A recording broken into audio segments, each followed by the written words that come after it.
3 माह पहले वरुड़ गांव में अतिक्रमण का विरोध किया गया था और जिला कलेक्टर के माध्यम से मुख्यमंत्री को ज्ञापन सौंपकर स्थायी पट्टे की मांग की गई थी। वर्धा शहर के निकट स्थित 12 से 13 गांवों को मिलाकर नगर निगम में शामिल करने के लिए सरकारी स्तर पर आंदोलन चल रहे हैं। इसके लिए वरुड़ ग्राम पंचायत ने प्रस्ताव पारित कर नगर पालिका में शामिल किए जाने का विरोध किया था। यदि इन गांवों को ग्राम पंचायत से नगर निगम में शामिल कर लिया जाए तो ग्राम पंचायत का टैक्स संग्रह, जलापूर्ति आदि बढ़ जाएगा, जो आम जनता के बस की बात नहीं है। इसके साथ ही एक दिवसीय धरना प्रदर्शन भी किया गया। ईवीएम मशीन प्रक्रिया को लागू किए बिना मतपत्रों पर संभावित चुनाव कराने के लिए वरुड़ ग्राम पंचायत के पूर्व सरपंच दिनकर मारोतराव आंबुलकर के मार्गदर्शन में जिला कलेक्टर कार्यालय के सामने एक कार्यक्रम आयोजित किया गया। इस समय वरुड़ और मसाला गांवों की महिलाओं और नागरिकों ने भाग लिया। बड़ी संख्या में लोग विरोध प्रदर्शन में शामिल हुए। आंबुलकर, माजी सरपंच वरुड़ मसाला, विद्यमान सदस्य ग्रामपंचायत, एक सामाजिक कार्यकर्ता आहे।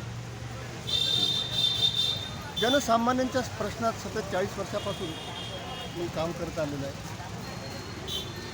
त्यांच्या समस्या, त्यांच्या व्यथा त्या माझ्यापर्यंत येतात।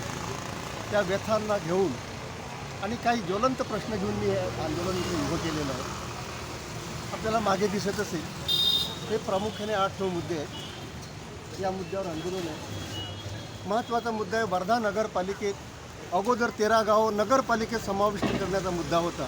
त्यावेळेस 13 ग्रामपंचायतींनी याला विरोध केला होता।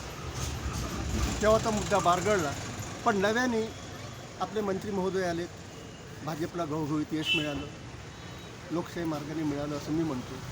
आणि आल्या आल्या त्यांनी 23 गावं महानगरपालिका करून समाविष्ट करण्याचा त्यांचा प्रस्ताव गेलेला आहे कमिशनरकडे, अशी माहिती आहे। मला ही माहिती कॉम्रेड यशवंत झाडेंनी दिली आहे। ते येणार आहेत मार्गदर्शन करायला। बरीचशी नेते मंडळी येते। मित्रांनो, ही गावं ह्या गोरगरिबाचा ह्या व्यथा आहेत। लाडक्या बहिणीचं पोर्टल बंद आहे, नवीन प्रक्रिया सुरू नाही आहे। त्या निराधार लोकांना कधी 700, कधी 800, कधी 1000 रुपये मिळतात। ज्याच्या कटी लावलेल्या आहेत, त्रस्त आहेत। आणि अशा परिस्थितीमध्ये शेतकरी, शेतमजूर, हे पीडित लोक कशा प्रकारे महानगरपालिकेत गेल्यानंतर, माझं ठाम मत आहे की महानगरपालिकेत गेल्यानंतर 20 ते 25% करबोजा सामान्य नागरिकावर पडेल। आणि त्या हे कसं देऊ शकतील, काय करतील, यांचं भवितव्य काय? शासनाला विनंती आहे, तुम्ही लोकशाही मार्गाने जा, मताचा आदर करा, जनसुनावणी घ्या, नव्याने ग्रामसभेचे प्रस्ताव मागवा आणि नंतर पुढलं प्रक्रिया। आणि तुम्ही महानगरपालिका झाल्यानंतर शासनाने, सरकारने यावर सांगावं की कोणते फायदे सर्वसामान्य गरीब माणसाला होणार आहे। शेतकऱ्याचे प्रश्न आहेत, शेतमजुराचे प्रश्न आहेत, निराधारांचे प्रश्न आहेत, झोपडपट्टीधारकाचे प्रश्न 40-40 वर्षापासून प्रलंबित आहेत। त्यांना कोणता लाभ मिळत नाही, काही नाही। त्रस्त लोक आहेत, त्यांना आणखी तुम्ही किती त्रस्त करणार, का करणार? माझा स्पष्ट आरोप आहे, मी एक विद्वान नाही आहे, पण मला माझ्या कार्यकर्त्यांनी सांगितलं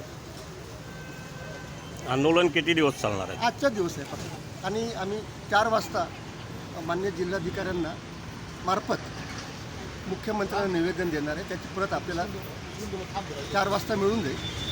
काही मान्यवरांच्या सह्या झाल्यानंतर हे नागरिक सर्व जाणार आहे। शांतता मार्गाने आम्ही हात जोडणार आहोत। हे सारे मुद्दे आपल्या समोर आहेत। आणि याच्यासाठी तुम्हाला सांगतो की शासनाने सामंजस्य भूमिका घ्यावी, यावी चर्चा।